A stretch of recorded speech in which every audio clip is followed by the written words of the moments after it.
the Indian National Army. When we hear this name, we always think about Netaji.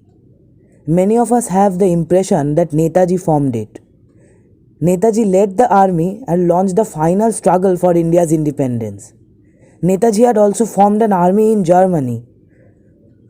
But from Germany, when he reached Southeast Asia, at that time the INA already existed.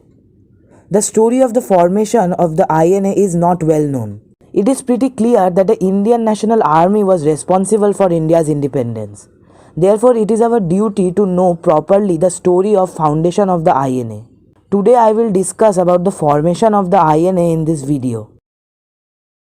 Before discussing about the INA, we will have to understand the Indian revolutionaries in East Asia and know about the Indians in East Asia. At the beginning of the 20th century, few Indian revolutionaries went to China, Japan, Malaya and Thailand, realizing that there was no scope in India for an armed revolution.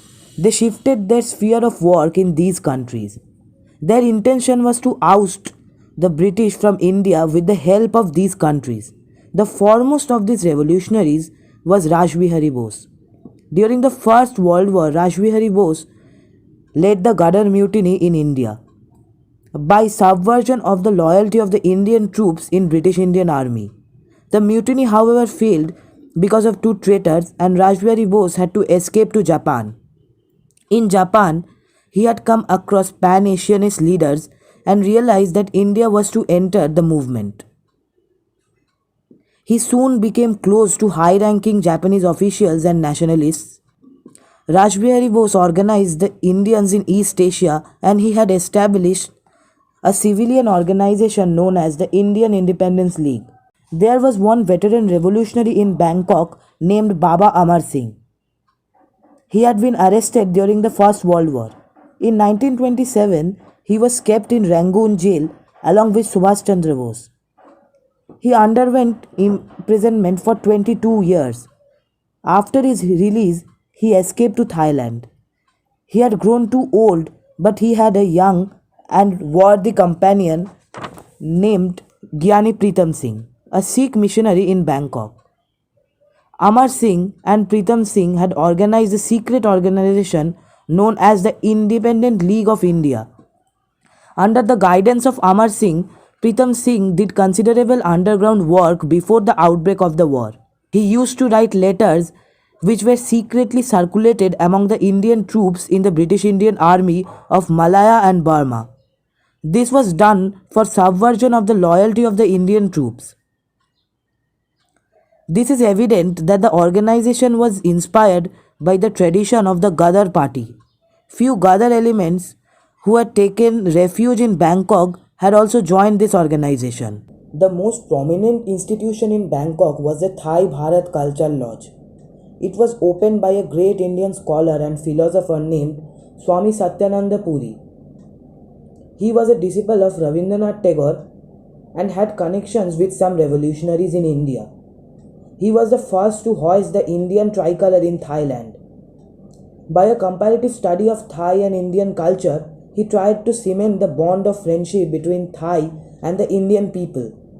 But side by side, he carried on political propaganda for the liberation of India. He wielded great influence among the Indians of Thailand, and after the outbreak of Japanese war, he started an Indian National Council in Bangkok and began to work for Indian independence. According to one estimate, there were 874 Indians in Japan in 1939. The majority of them were businessmen and students, chiefly located in large cities like Tokyo, Yokohama, Kobe and Osaka. Before the outbreak of the Pacific War, Thailand had 55,000 Indians. The majority of the Indians were merchants, and the few Indians were in the police force and others served as watchmen and messenger. Thus the viewers will now understand that the Indian National Army and the Indian Independence League had not been formed overnight or sprung up suddenly at the outbreak of the war. The Indian revolutionaries were busy in setting the stage and making strenuous efforts for preparing the ground essential for launching and promoting the Indian independence movement at the opportune time. The East Asia War afforded them the real opportunity for which they had waited for so long. In the next part, we will see how these organizations became one and started working under the same umbrella, eventually setting the stage for the future movement. Good morning, respected principal, teachers, and all my dear friends. I am Megha from class 9B, Kendriya Vidyalaya Keshapuram, and I am here today to speak some words about Subhash Chandra Bose. Subhash Chandra Bose was one of the greatest leaders of India. He is famous by the name of Netaji. He gave up his life for his motherland. Subhash Chandra Bose was born in Calcutta on January 23, 1897. He was ninth child of Janakinath and Prabhavati Bose. Netaji was a brilliant student who had scored second position in the matriculation exam. He was selected for the Indian Civil Service, but he did not want to stay in England and serve for the British government, so he quit his job and started the fighting for freedom. March 18, 1944 is one of the most historic day in India's independence struggle. On this day, Azad Hind Fauj, Indian National Army of Netaji Subhash Chandra Bose, entered India crossing Burma border. The most famous quote of Bose was, "Give me blood, I shall give you freedom."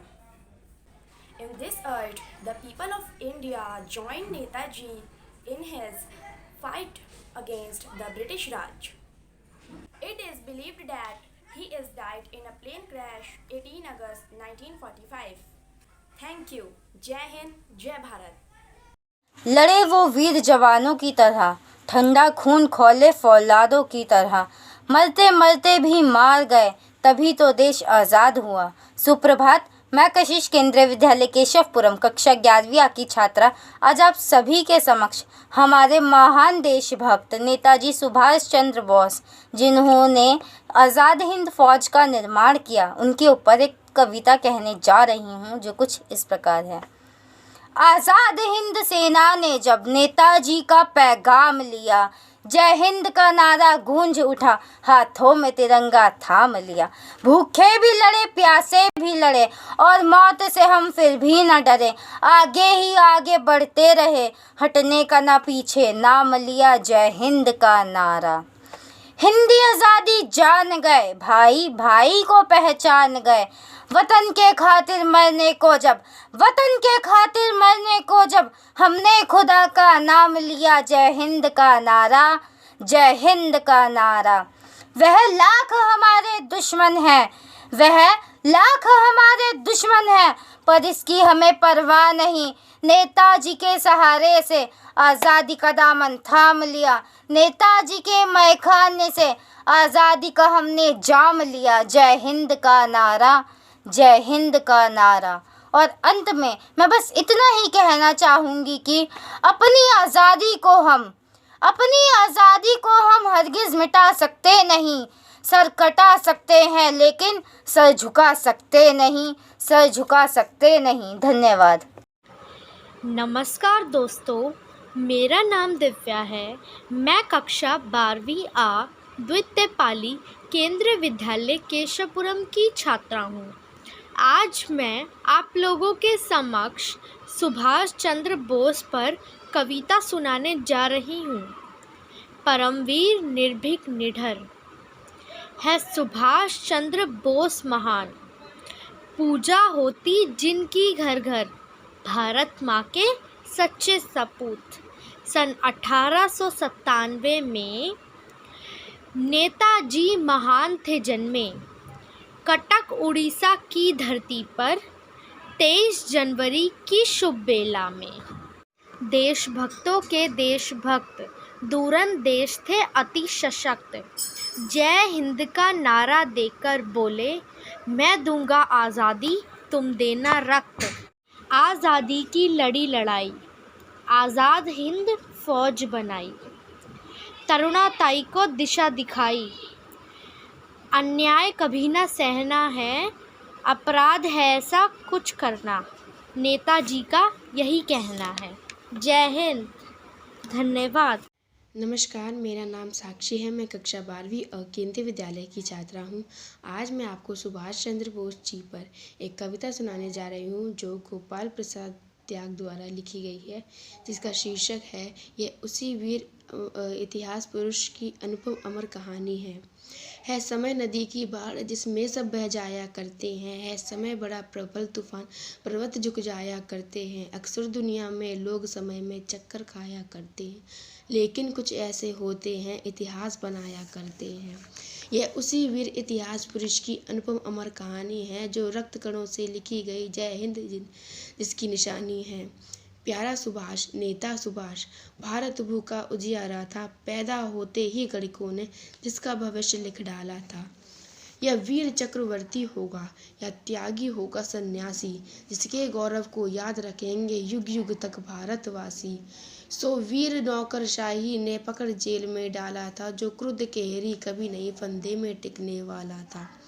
बांधे जाते इंसान कभी तूफान न बांधे जाते हैं, काया जरूर बंध जाती है बांधे न इरादे जाते हैं।